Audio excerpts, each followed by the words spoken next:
Olha aí pessoal, o Bros 150. Essa daqui o cliente chegou questionando um barulho no motor. E a gente já pré-diagnosticou realmente o rolamento quebrado. E olha aí, ó.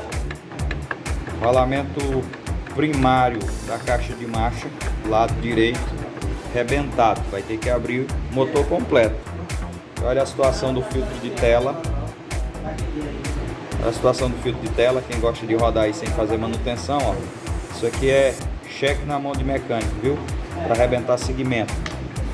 Olha aqui, ó. Um pouquinho de limalha, ó. Tudo limalha para travar a bomba de óleo e arrebentar o resto.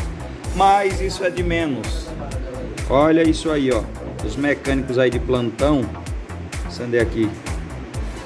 Olha aí os mecânicos de plantão aí, ó. Olha o que fizeram nessa moto. 2 separador e 2 discos. Resumindo, essa embreagem aqui já era devido montagem errada. Infelizmente é isso. A dica que eu deixo para os mecânicos: vamos se profissionalizar, estudar sempre e se atualizar. Valeu, pessoal!